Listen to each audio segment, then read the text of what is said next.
Hello વિદ્યાર્થી મિત્રો, હું છું રાજેશ ગોહિલ અને સ્વાગત છે તમારું અમારી ચેનલ એક્સિલન્સ ઇંગ્લિશ એકેડેમીમાં. આજના વિડીયોમાં આપણે ધોરણ 10 એની પોએમ નંબર 4 જેનું નામ છે વેનીલા ટ્વિલાઇટ. વેનીલા ટ્વિલાઇટ એટલે વેનીલા એટલે આપણે વેનીલા આઈસ્ક્રીમની વાત નથી કરી રહ્યા અહીંયા. તમને મેં શેકલાવો આમાં એમ કે વેનીલા આઈસ્ક્રીમ કઈ રીતે બને છે એની રેસીપી બતાવી હશે કવિએ. એવું કંઈ જ નથી. વેનીલા ટ્વિલાઇટનો મતલબ થાય છે સુગંધિત સાંજ. બરાબર. એટલે અહીંયા એક કવિ છે, કવિ એક પ્રેમી છે અને એ પોતાની પ્રેમિકાને યાદ કરી રહ્યા છે અને એના યાદમાં, એમના વિરહમાં કવિએ બહુ લાંબી લચક એક કવિતા લખી નાખી છે. બરાબર, જેનું નામ છે વેનીલા ટ્વિલાઇટ.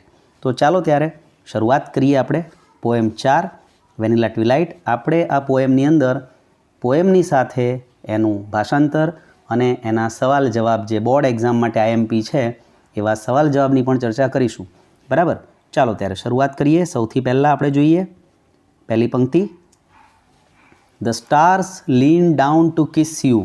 કવિ કહે છે કે ધ સ્ટાર્સ, આ જે તારાઓ છે, લીન ડાઉન નીચે નમે છે, ટુ કિસ યુ તને ચૂમવા માટે. એટલે કે પોતાની પ્રેમિકાને કહે છે કે આ તારાઓ તને ચૂમવા માટે નીચે નમે છે. ત્યારબાદ એન્ડ આઈ લાઈ અવેક. લાઈ અવેક એટલે જાગતા પડ્યા હોવ. એન્ડ આઈ લાઈ અવેક અને હું જાગતો પડ્યો છું. એન્ડ મિસ યુ અને તને મિસ કરું છું એટલે કે તને યાદ કરું છું. Pour me a heavy dose of atmosphere. Atmosphere એટલે વાતાવરણ અને હેવી ડોઝ એટલે ભારે જામ. પોર મી મને ભરીને આપ, મને પીવા માટે આપ. પોર me a heavy dose of atmosphere મને તું વાતાવરણનો એક ભારે જામ ભરીને પીવા માટે આપ, એવું કવિ કહે છે. ત્યારબાદ બિકોઝ કારણ કે આઈ will doze of. Dose of એટલે એકદમ ઝોકું ખાઈ લેવું, મસ્તીથી ઊંઘી જવું, એને કહેવાય doze off. Because I will doze off કારણ કે હું ઝોકું ખાઈ લઉં, સૂઈ જવું. Safe and soundly. Safe and soundly એટલે એકદમ સુરક્ષિત રીતે અને સાઉન્ડલી એટલે એકદમ શાંતિથી હું ઝોકું ખાઈ લઉં, એટલા માટે તું મને એક વાતાવરણનો જામ ભરીને આપ. But I will miss your arms. પરંતુ હું તારા હાથને મિસ કરીશ. તારા હાથને હું મિસ કરીશ. તારા હાથની મને કમી લાગશે. અરાઉન્ડ મી મારી ફરતે વીંટળાયેલા તારા હાથની મને કમી લાગશે, એવું કવિ કહે છે. બરાબર, તો આટલા પેરેગ્રાફમાંથી મતલબ કે આટલી પંક્તિઓમાંથી આપણે કેટલાક સવાલ જોવાના છે અને એના આન્સર. તો ચાલો જોઈએ. સૌથી પહેલા નંબરનો પ્રશ્ન, at what time of the day is the poet singing vanilla twilight. દિવસના કયા સમયે કવિ વેનીલા ટ્વિલાઇટ ગાઈ રહ્યા છે? કયો સમય છે? તો આપણને ટાઇટલમાં જ આપેલું છે કે આ સાંજ છે. બરાબર, સાંજનો સમય છે, સુગંધિત સાંજનો સમય છે. તો આપણે આન્સર લખીશું the poet is singing. The poet આગળ લાવવાનું કર્તા તરીકે, ક્રિયાપદ પાછળ, આ ભૂલવાનું નહીં. બરાબર, the poet is singing vanilla twilight. કવિ આ વેનીલા ટ્વિલાઇટ કાવ્ય ગાઈ રહ્યા છે ઇન ધ ઇવનિંગ, સાંજે ગાઈ રહ્યા છે. પોએમની પંક્તિઓમાં ક્યાંય બેઠું નથી આપેલું મિત્રો, પણ આપણને ટાઇટલ પરથી ખબર પડે છે કે આ સાંજની વાત છે. બરાબર, ચલો ત્યારબાદ બીજો પ્રશ્ન, what leans down to kiss the poet's beloved. Beloved એટલે એમની પ્રેમિકા. કોણ કવિની પ્રેમિકાને ચૂમવા માટે નીચે નમે છે? કોણ નીચે આવી જવાનું છે ચૂમવા માટે કવિની પ્રેમિકાને? તો આ જે તારાઓ છે એ નમે છે. બરાબર, તો આન્સર લખીશું ધ સ્ટાર્સ. વોટ કાઢીને ધ સ્ટાર્સ લખી દેવાનું. લીન ડાઉન, સવાલમાં લીન્સ ડાઉન હતું, પણ એ તો જ્યારે એક વચનની વાત હોય ત્યારે લીન્સ આવે. અહીંયા સ્ટાર્સ બહુવચન છે એટલા માટે ધ સ્ટાર્સ લીન ડાઉન, તારાઓ નીચે નમે છે, to kiss the poet's beloved, કવિની પ્રેમિકાને ચૂમવા માટે. ઓકે, ત્યારબાદ પ્રશ્ન number 3, why is the poet awake. કવિ શા માટે જાગે છે? કવિના જાગવાનું કારણ શું છે? તો એનો આન્સર લખીશું ધ પોએટ ઇઝ અવેક. અહીંયા પણ ઇઝને પાછળ લઈ જવાનું, ધ પોએટ આગળ મૂકવાનું. ધ પોએટ ઇઝ અવેક, કવિ જાગે છે, because he is missing his beloved. કારણ કે તે મિસ કરી રહ્યા છે, તે યાદ કરી રહ્યા છે તેમની બિલોવડ એટલે તેમની પ્રેમિકાને, અને એટલા માટે ભાઈ જાગતા પડ્યા છે પથારીમાં. બરાબર, ચાલો ત્યારબાદ next question number 4, what does the poet want his beloved to pour on him. એટલે કે કવિ તેની પ્રેમિકા તેને શું ભરી આપે એવું ઈચ્છે છે. કઈ વસ્તુ ભરી આપવાનું કહે છે? તો આપણે જોયું કે અહીંયા વાતાવરણનો એક ભારે જામ, હેવી ડોઝ ઓફ એટમોસ્ફિયર એ ભરી આપવાનું કહે છે. તો જવાબની શરૂઆત આપણે કરીશું ધ પોએટ વોન્ટ્સથી. The poet wants his beloved, કવિ ઈચ્છે છે કે તેમની પ્રેમિકા, ટુ પોર, એમને ભરી આપે, a heavy dose of atmosphere on him, તેમના માટે વાતાવરણનો એક ભારે જામ ભરીને આપે એવું કવિ ઈચ્છે છે. બરાબર છે. ચાલો ત્યારબાદ પ્રશ્ન number 5. Why does the poet want, શા માટે કવિ ઈચ્છે છે હિઝ બિલોવડ, કે તેમની પ્રેમિકા, to pour a heavy dose of atmosphere on him, કવિ તેની પ્રેમિકા તેને વાતાવરણનો જામ ભરી આપે એવું કેમ ઈચ્છે છે? એમને વાતાવરણનો જામ કેમ પીવો છે? શું કારણ છે? તો એનો આન્સર લખીશું. સવાલમાંથી શરૂ કરીશું આપણે. ધ પોએટ અને વોન્ટનું કરીશું વોન્ટ્સ, ડઝ આપ્યું છે એટલે આ ખાસ ધ્યાન રાખવાનું. The poet wants his beloved, કવિ ઈચ્છે છે કે તેમની પ્રેમિકા, to pour a heavy dose of atmosphere on him. આટલું તો આપણને પ્રશ્નમાં આપેલું જ છે. તો બીજું શું ઉમેરવાનું રહ્યું આપણે? બીજું ઉમેરવાનું કે સો ધેટ, જેથી કરીને એ જામ ભરીને આપે તો જેથી કરીને હી કેન સ્લીપ, તે સૂઈ શકે, કવિ સૂઈ શકે, સેફલી એટલે એકદમ સુરક્ષિત રીતે, એન્ડ સાઉન્ડલી એટલે એકદમ શાંતિથી તે સૂઈ શકે. એટલા માટે કવિ ઈચ્છે છે કે એમની પ્રેમિકા એમને વાતાવરણનો એક જામ ભરીને આપે. બરાબર દોસ્તો? ચાલો ત્યારબાદ આગળ વધીએ. પ્રશ્ન number 6. Vote will the poet miss, કવિ શું યાદ કરશે? કવિને કઈ વસ્તુની કમી લાગશે? તો કવિને એમની પ્રેમિકાના હાથ એમની ફરતે વીંટળાયેલા એની કમી મહેસૂસ થશે. બરાબર? અહીંયા પ્રશ્નમાં ભવિષ્યકાળ છે, જવાબ પણ ભવિષ્યકાળમાં બનાવીશું. બનશે જવાબ the poet will miss, will પાછળ એની પાછળ મિસ. બરાબર? ધ પોએટ વિલ મિસ, કવિ યાદ કરશે, હિઝ બિલોવડ્સ આર્મ્સ, એમની પ્રેમિકાના હાથને, અરાઉન્ડ હિમ, તેમની આસપાસ વીંટળાયેલા. બરાબર મિત્રો? ચાલો ત્યાર પછી આગળ વધીએ. 7મો પ્રશ્ન. 7મા પ્રશ્નમાં શું લખ્યું છે કે vote is the antonym of the word light. આ લાઇટ શબ્દ જે છે આપણને એનો એન્ટોનિમ, એન્ટોનિમ એટલે વિરોધી. લાઇટનું વિરોધી શું થાય? તો લાઇટનો મતલબ હલકું થાય ને. બરાબર? તો એનું વિરોધી શું આપેલું છે આપણને પંક્તિમાં? હેવી આપેલું છે. તો આન્સર લખીશું હેવી, ભારે. લાઇટ એટલે હલકું, તો એનું વિરોધી હેવી. બરાબર? ત્યારબાદ 8મો પ્રશ્ન. What is the antonym of the word asleep. Asleep એટલે ઊંઘતું હોય એવું, ઊંઘમાં હોય એવું. તો જાગતું હોય એને શું કહેવાય? એને અવેક કહેવાય ને. બરાબર? આપણને પંક્તિમાં આપેલું જ છે અવેક. ઓકે, સેકન્ડ લાઇનમાં. તો આપણે શું લખીશું? એનું વિરોધી આન્સર આવશે અવેક. અસ્લીપનું વિરોધી અવેક. બરાબર? તો આ પ્રમાણે આ પંક્તિમાંથી પ્રશ્નો છે મિત્રો. ત્યારબાદ આગળ વધીએ બીજી પંક્તિ તરફ, જેમાં કવિ કહે છે I would send a postcard to you dear, એટલે કે મેં તને એક પોસ્ટકાર્ડ મોકલ્યું હોત પ્રિય. પ્રિય, મેં તને એક પોસ્ટકાર્ડ મોકલ્યું હોત. Because I wish you were here, કારણ કે હું ઈચ્છું કે તું અહીં હોય. કારણ કે હું ઈચ્છું કે તું અહીં હોય. મેં તને એક પોસ્ટકાર્ડ મોકલ્યું હોત. ડિયર, પ્રિય, વાલી, કારણ કે હું ઈચ્છું છું કે તું અહીંયા મારી જોડે હોય, મારી સાથે હોય. આઈ વિલ વોચ ધ નાઇટ, અને હું જોઉં આ રાતને. ટર્ન લાઇટ બ્લુ, આછા વાદળી રંગની થતી હું આ રાતને જોઉં. મતલબ કે આ રાત વીતી જાય અને સવાર પડે. બરાબર ને? નાઇટમાં લાઇટ બ્લુ કલર ક્યારે આવે? જ્યારે સવાર પડે ત્યારે જ આવે ને. એટલે કવિ કહે છે કે હું આ રાતને, રાતનો જે અંધકાર છે એને હું આછો વાદળી થતો જોઈશ. બરાબર?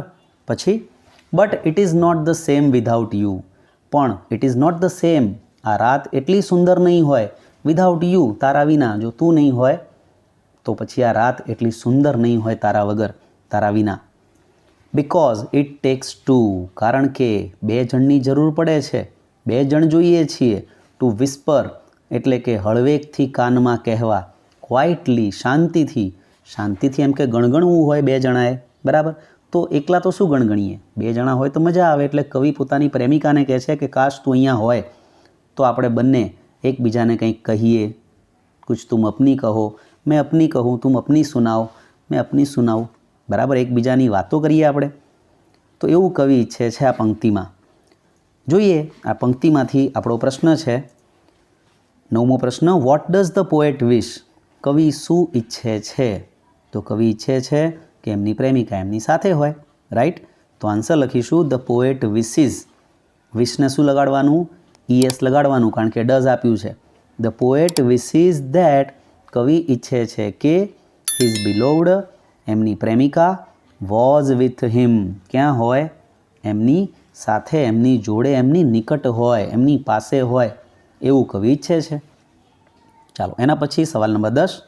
Which lines show that? કઈ લાઇન છે, કઈ પંક્તિ છે જે બતાવે છે કે the poet miss his beloved? કવિ પોતાની પ્રેમિકાને યાદ કરે છે. એવી કઈ પંક્તિ છે જેમાં આપણને એવું લાગે છે કે કવિ પોતાની પ્રેમિકાને બહુ યાદ કરી રહ્યા છે, મિસ કરી રહ્યા છે? તો આન્સરમાં લખીશું આઈ વિલ વોચ. ત્રીજી લાઈન જુઓ. I will watch the night turn light blue. હું આ રાતને આછા વાદળી રંગની થતી જોઈશ. But it is not the same without you. પણ તારા વિના એટલી સુંદર નહીં હોય. તું નથી ને મારી સાથે, તો આ રાત પણ એટલી સુંદર નહીં હોય એવું કવિ આ કાવ્યમાં કહે છે. બરાબર. તો આ બે પંક્તિઓ લખવાની છે જે બતાવે છે કે કવિ પોતાની પ્રેમિકાને બહુ મિસ કરે છે. ચાલો આગળ વધીએ. ત્યારબાદ પ્રશ્ન number 11. Why is the night not the same? આ રાત એટલી સારી કેમ નથી, એટલી સુંદર કેમ નથી? એઝ બિફોર, પહેલાં જેવી. ફોર ધ પોએટ, કવિ માટે.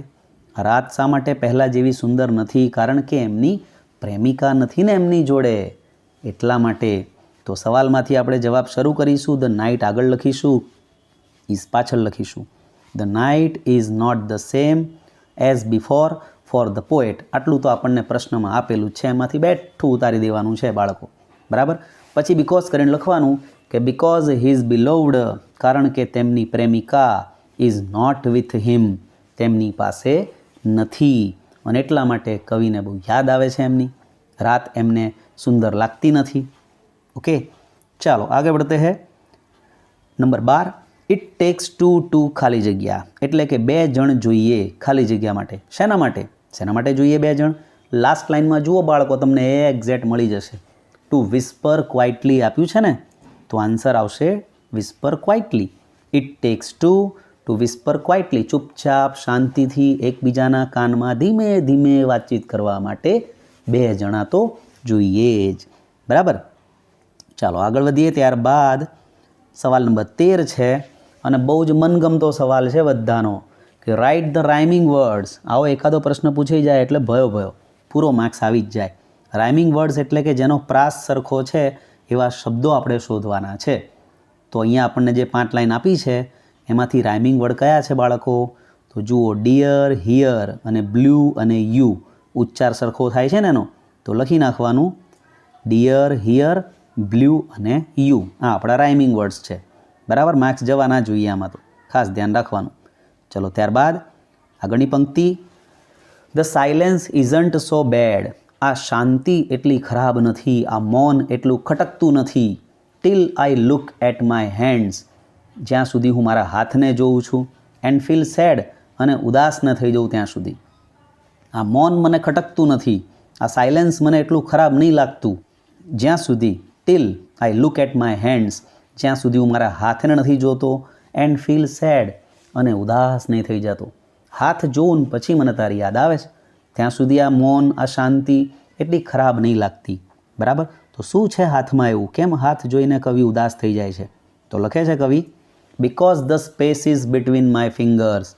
કારણ કે મારી આંગળીઓની વચ્ચેની જે આ જગ્યા છે ને, એ મારી આંગળીઓની વચ્ચેની જગ્યા આર રાઇટ, એ બરાબર એવી જગ્યા છે વેર યોર્સ ફિટ પરફેક્ટલી, જ્યાં તારી આંગળીઓ બરાબર ફિટ થઈ જાય છે હાથની વચ્ચેની જગ્યામાં. એટલે કે કવિ ઈચ્છે છે કે એમની પ્રેમિકાનો હાથ એમના હાથમાં હોય અને આંગળીઓ એકબીજાએ સામસામે પરોવેલી હોય. બરાબર. એવું કવિ ઈચ્છે છે. એટલે કવિ કહે છે કે મારી આ આંગળીઓની વચ્ચેની જગ્યામાં તારી આંગળીઓ બરાબર શોભે છે, બરાબર ફિટ થઈ જાય છે. ઓકે. પછી કહે છે કવિ, આઈ વિલ ફાઇન્ડ રિપોઝ. હું નવી રીતો શોધીશ. I will find repose in new ways. New ways એટલે નવી રીતો. હું નવી રીતો શોધું છું આરામ કરવાની. ધો, જોકે, ધો એટલે જોકે, આઈ હેવન્ટ સ્લેપ્ટ ઇન 2 days. જો કે હું 2 દિવસથી ઊંઘ્યો નથી, સૂતો નથી. હું નવી નવી રીતો શોધું છું આરામ કરવાની. ક્યાંય ચેન નથી પડતું, ઊંઘ નથી આવતી. મુझे નીંદ ના આવે, મુझे ચેન ના આવે વાળી સ્થિતિ થઈ ગઈ છે ભાઈની. બરાબર. એટલે કવિ કહે છે કે હું નવી રીતો શોધું છું આરામ કરવાની, જો કે હું 2 દિવસથી તો સૂતો નથી. બિકોઝ કોલ્ડ નોસ્ટાલ્જિયા ચિલ્સ મી ધ બોન. કારણ કે આ ઠંડો નોસ્ટાલ્જિયા એટલે વિયોગ, વિખૂટાપણું. કારણ કે એમની પ્રેમિકા ક્યાંક બીજે છે, કવિ ક્યાંક બીજે છે, બંને દૂર દૂર છે. એટલે એને કહેવાય નોસ્ટાલ્જિયા, વિયોગ, દૂર હોવાની સ્થિતિ. કારણ કે આ ઠંડો વિયોગ. ચિલ મી, ચિલ એટલે ઠંડુ કરી દેવું, થીજવી દેવું. ધ બોન, હાડકાને, મારા હાડકાઓને થીજવી દે છે આ ઠંડો વિયોગ. ખાસ એમ કે તું અહીંયા હોય. તો આવું બધું કવિ કહે છે. બરાબર. તો જોઈએ એમાંથી મિત્રો પ્રશ્ન શું છે. પ્રશ્ન નંબર 14 છે, I look at my hands and feel sad. હું મારા હાથ તરફ જોઉં છું અને દુઃખ અનુભવું છું. વાય, કેમ? કવિ આવું કેમ કહે છે કે હું મારા હાથ તરફ જોઉં છું અને દુઃખ અનુભવું છું? તો એનો આન્સર લખીશું, the poet looks at his hands. કવિ જુએ છે તેમના હાથ તરફ. એન્ડ ફીલ સેડ, અને દુઃખ અનુભવે છે. બિકોઝ, કારણ કે, હી વોન્ટ્સ, તે ઈચ્છે છે. શું ઈચ્છે છે? He wants to hold his beloved's hand. તે ઈચ્છે છે પોતાની પ્રેમિકાના હાથને હોલ્ડ કરવા, એને થાંભવા ઈચ્છે છે પોતાના હાથમાં. એને પ્રેમિકાનો હાથ પકડવા માંગે છે. એટલા માટે કવિ કહે છે કે મને દુઃખ થાય છે મારો હાથ જોઈને. બરાબર. ચલો ત્યારબાદ number 15, according to the poet. કવિના મત મુજબ ખાલી જગ્યા ઇઝ નોટ સો બેડ. ખાલી જગ્યા એટલું ખરાબ નથી. તો શું એટલું ખરાબ નથી? તો આન્સર આવશે સાયલેન્સ, શાંતિ. એમને શાંતિ એટલી ખટકતી નથી, શાંતિ એટલી ખરાબ નહીં લાગતી. બરાબર. ચલો ત્યારબાદ number 16, for how long has the poet been awake. કવિ ક્યારથી જાગે છે, કેટલા સમયથી જાગે છે? તો કવિ અહીંયા 2 દિવસથી જાગે છે. 2 દિવસથી ઊંઘ નથી આવી એમને. ઓકે. તો જવાબ કઈ રીતે લખીશું? ધ પોએટ આગળ લખીશું, હેઝ બીન પાછળ લખીશું. The poet has been awake. કવિ જાગતા પડ્યા છે ફોર 2 days. 2 દિવસથી આંખોમાંથી ઊંઘ ઉડી ગઈ છે, ઊંઘ હરામ થઈ ગઈ છે, એવું કવિ કહે છે. બરાબર. ચલો ત્યારબાદ next number 17, vote is the synonym of the word કામ. કામ એટલે શું થાય? કામ એટલે થાય શાંત. કામ એટલે શાંત. એનું આપણે સિનોનિમ લખવાનું છે. સિનોનિમનો મતલબ શું થાય? સિનોનિમ એટલે સમાનાર્થી. જેમ એન્ટોનિમ એટલે વિરોધી, તો સિનોનિમ એટલે સમાનાર્થી. તો શાંત, શાંતિ, આનો મતલબ થાય છે સાયલેન્સ. તો આન્સર આવશે સાયલેન્સ. બરાબર. ચલો ત્યારબાદ પ્રશ્ન 18, which word in the poem means rest. આ પોએમમાં એવો કયો શબ્દ છે જેનો મતલબ થાય છે રેસ્ટ. રેસ્ટ એટલે આરામ. તો આરામ માટે કયો શબ્દ હતો? 3rd લાઇનમાં રિપોઝ આપ્યું છે ને. બરાબર. તો એ થશે રેસ્ટનું સિમિલર. સહી પકડે છે. તો આન્સર આવશે રિપોઝ, આરામ. ઓકે. ચલો આગે बढ़ते हैं. ત્યારબાદ 19મો પ્રશ્ન, તમારો બધાનો મનપસંદ, write the rhyming words in the poem. આ પોએમની અંદર સરખા પ્રાસવાળા શબ્દો કયા છે? તો જુઓ, છેલ્લે જુઓ, દેખાય છે તમને કંઈ? શું દેખાય છે પોએમની અંદર? હા, દેખાયું ને? યસ. તો આન્સર આવશે બેડ, સેડ. જુઓ, પહેલી પંક્તિમાં બેડ અને સેડ આપ્યું છે. બરાબર. બીજી પંક્તિમાં જુઓ, છે કંઈ? ના. ત્રીજી પંક્તિમાં છે વેઝ, ડેઝ. બરાબર. ચાલો, તો મળી ગયું હોય મિત્રો. તો આગળ વધીએ. ત્યાર પછી નેક્સ્ટ પંક્તિ, બટ ડ્રેન્ચડ ઇન વેનીલા ટ્વિલાઇટ. કવિ કહે છે પરંતુ હું ડ્રેન્ચ થઈ ગયો છું સુગંધી સંધ્યામાં તરબોળ થઈને. ડ્રેન્ચ એટલે એકદમ ભીનું, તરબોળ, લથબથ થઈને, સુગંધી સંધ્યામાં તરબોળ થઈને. I will seat on the front porch. હું બેસી રહીશ ફ્રન્ટ પોર્ચ, મુખ્ય પ્રવેશ દ્વાર પાસે, ઓલ નાઇટ, આખી રાત હું મુખ્ય પ્રવેશ દ્વાર પાસે બેસી રહીશ આખી રાત. વેસ્ટ ડીપ, ઊંડા વિચારમાં.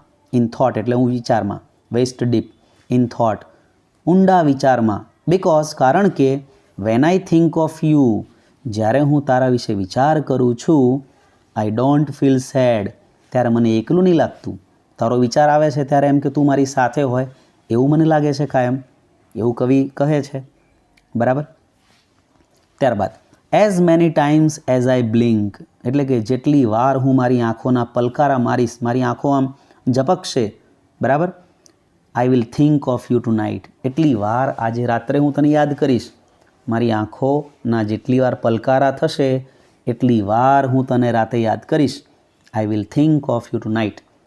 કેટલા મંત્રમુગ્ધ થઈ ગયા છે કવિ પ્રેમમાં, બરાબર. તો આવી વાત કહે છે કવિ. તો એના પરથી પ્રશ્ન આપણો, પ્રશ્ન number 20, what does the poet feel drenched in? કવિ શેમાં ભીંજાયેલા હોય, શેમાં તરબોળ થઈ ગયા હોય એવું અનુભવે છે? તો કવિ વેનિલા ટ્વિલાઇટમાં તરબોળ થઈ ગયા હોય, સુગંધિત સાંજમાં તરબોળ થઈ ગયા હોય એવું ફીલ કરે છે. તો આન્સર લખીશું, ધ પોએટ ફીલ્સ ડ્રેન્ચડ, કવિ અનુભવે છે એકદમ ભીંજાયેલા, ઇન વેનિલા ટ્વિલાઇટ, એટલે કે સુગંધિત સાંજમાં તરબોળ થઈ ગયેલા, બરાબર. ચલો ત્યાર પછી પ્રશ્ન number 21, vote will the poet do all night? કવિ આખી રાત શું કરશે? તો શું કરશે કવિ? તો આન્સર લખીશું, ધ પોએટ વિલ સિટ, કવિ બેસશે, ઓન ધ ફ્રન્ટ પોર્ચ, મુખ્ય પ્રવેશ દ્વાર પાસે, ઓલ નાઇટ, આખી રાત. ભલે આંખો લાલ ગુમ થઈ જતી હોય, બરાબર, ભલે ડાર્ક સર્કલ થઈ જતા હોય, પણ કવિ બેસશે. એન્ડ થિંક ઓફ હિઝ બિલોવ્ડ, અને પોતાની પ્રેમિકા વિશે વિચાર કરશે. સાવ નવરા ધૂપ કવિ લાગે છે, સારું કંઈ કામ ધંધો છે નહીં, બરાબર. જોયું ને તમે કેવું કેવું બકે છે કવિ, પણ આપણે સમજવાની છે કવિતાને, એટલે આપણે ભણી રહ્યા છીએ, બરાબર. બાકી માત્ર લવારા કર્યા છે કવિએ આ પોએમમાં. તો the poet will seat on the front porch all night, કવિ આખી રાત બેસી રહે છે ફ્રન્ટ પોર્ચ પર. એન્ડ થિંક ઓફ ઇઝ બિલોવ્ડ, એમની પ્રેમિકા વિશે વિચાર કરે છે, પણ પ્રેમિકાનો કોઈ રિસ્પોન્સ આવતો નથી. એને બિચારાને કંઈક કામ ધંધો હોય કે નહીં, આ કવિ જેવા નવરાધૂપ નહીં હોય, બરાબર, એટલા માટે. ચાલો આગળ વધીએ આપણે. નેક્સ્ટ 22મો પ્રશ્ન, what happens when the poet thinks of is beloved? કવિ જ્યારે એમની પ્રેમિકાને યાદ કરે છે ત્યારે શું થાય છે, બરાબર. તો શું થાય છે? કવિને એકલું નહીં લાગતું. જુઓ સવાલમાં મિત્રો અહીંયા વચ્ચે વેન આપ્યું છે, ધ્યાન રાખવાનું કે વચ્ચે વેન આપ્યું હોય તો વેનથી શરૂઆત કરીને જ્યાં સુધી ક્વેશ્ચન માર્ક છે ત્યાં સુધી લખી નાખવાનું પહેલાં, બરાબર. તો આન્સર લખીશું, when the poet thinks of his beloved, જ્યારે કવિ એમની પ્રેમિકા વિશે વિચાર કરે છે ત્યારે શું થાય છે?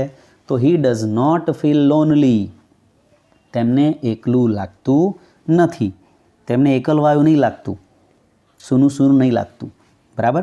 ચલો ત્યારબાદ 23મો પ્રશ્ન, how often does the poet think of his બિલોવ્ડ?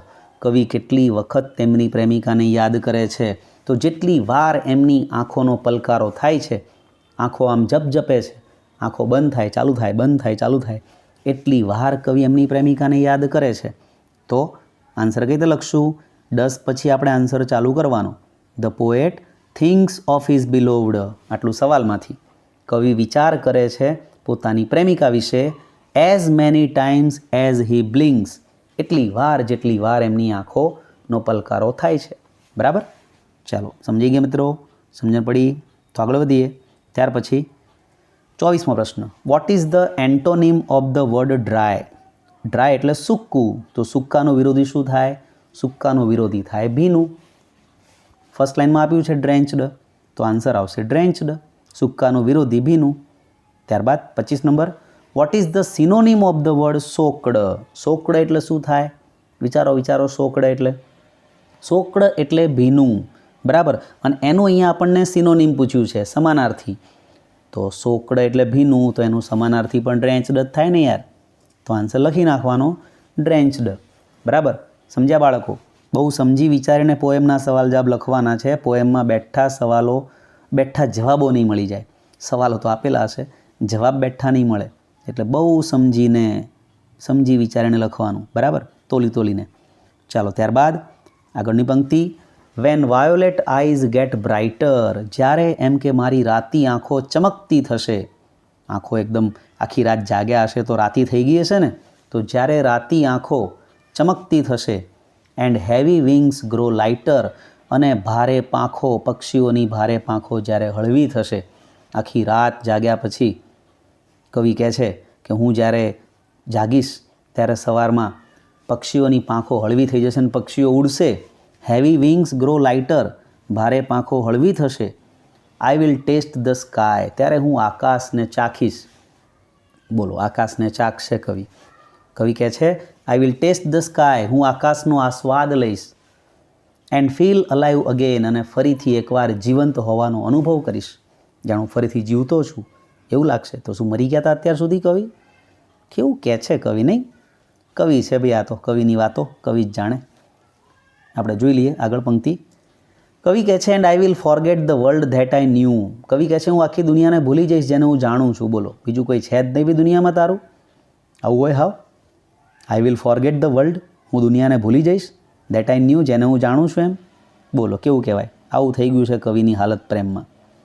But I swear I want forget you. ભલે હું દુનિયા ભૂલી જઈશ, કવિ કહે છે, આઈ સ્વેર, પણ હું સોગંદથી કહું છું, હું કસમથી કહું છું, આઈ વોન્ટ ફોરગેટ યુ, હું તને તો નહીં જ ભૂલું, હું તને તો નહીં જ ભૂલું, એવું કવિ કહે છે.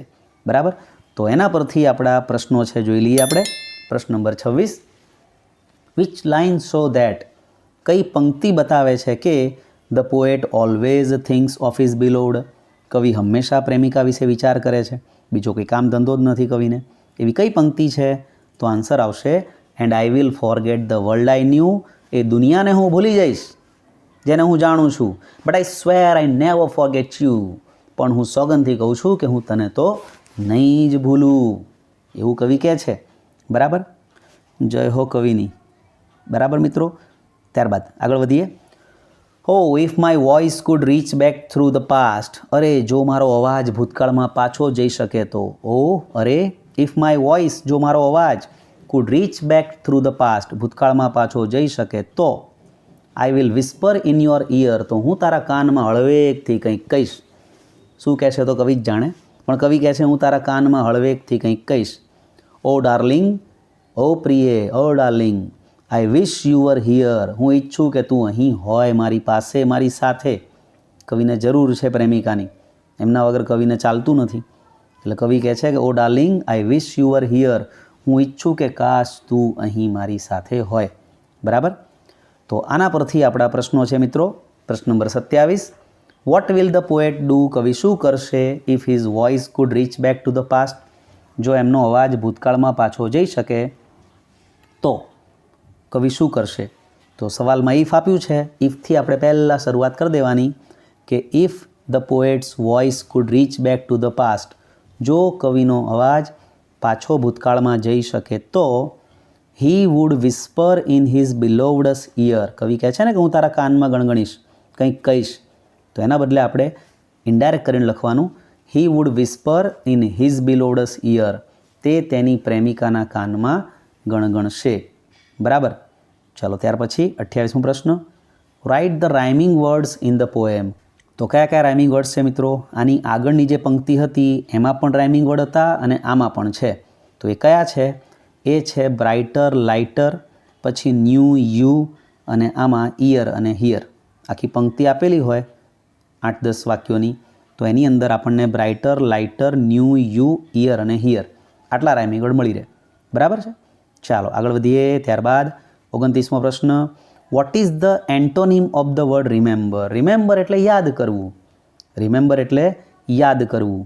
તો એનું એન્ટોનિમ, એનો વિરોધી શું થાય? એનું વિરોધી થાય ભૂલી જવું. તો આન્સર આવશે ફોરગેટ. બરાબર. એનું વિરોધી થાય છે ફોરગેટ, એટલે કે ભૂલી જવું. ચલો ત્યાર પછી 30મો પ્રશ્ન. What is the antonym of the word light? લાઇટનું વિરોધી શું થાય? લાઇટ એટલે થાય એકદમ હલકું, તો એનો વિરોધી થાય ભારે. બરાબર. એટલે આન્સર આવશે હેવી. ઓકે. ચાલો ત્યારબાદ 31મો પ્રશ્ન. Which word in the poem means promise? પ્રોમિસનું સિમિલર શું થાય? પ્રોમિસ એટલે વચન, મેરા વચન હી હે શાસન. બરાબર. તો એનો આન્સર આવે સ્વેર. સ્વેર એટલે કસમ, સોગંદ, વચન. બરાબર. ચલો ત્યાર પછી 32મો પ્રશ્ન. Which word in the poem means to speak softly? ધીમેથી કહેવું, હળવેથી કહેવું. આ શબ્દનું સિમિલર શું થાય? તો વિસ્પર થાય. તો આન્સર આવશે ટુ વિસ્પર. બરાબર છે. તો મિત્રો 32 પ્રશ્નોના જવાબ તમને આ પોએમમાંથી સમજવાના છે. આશા રાખું કે તમને વિડીયો પસંદ આવ્યો હશે અને એક પ્રશ્નને બરાબર સમજીને વિચારીને તૈયાર કરવાનો છે. પરીક્ષામાં ખૂબ જ અગત્યની હોય છે પોએમ. બરાબર. પ્રશ્નોના જવાબ પૂછાય છે, સિમિલર પૂછાય છે, એમાંથી વિરોધી પૂછાય છે. તો આ પ્રમાણે ખૂબ જ સરસ રીતે તમારે તૈયાર કરી લેવાનું છે. ચાલો ત્યારે all the best to all my dear students. મારા બધા વાલા વિદ્યાર્થી મિત્રોને પરીક્ષા માટે ઓલ ધ બેસ્ટ. સારી રીતે તૈયાર કરજો. આની પહેલાંની 3 પોએમ પણ આપણે આપણી ચેનલ પર મૂકેલી જ છે, સવાલ જવાબ સાથે અને એનિમેશન સાથે. ઓકે, ફરી મળીશું બીજા વિડીયો સાથે ટૂંક સમયમાં ધોરણ 10ના અગત્યના વિડીયો સાથે. અને ગાલા એસાઇનમેન્ટ પણ તમે જોયું જશે મિત્રો, બરાબર? એના પણ વિડીયોઝ મૂકેલા છે આપણે. ચાલો, તો વિદાય લઉં છું. ફરી મળીશું. Good bye.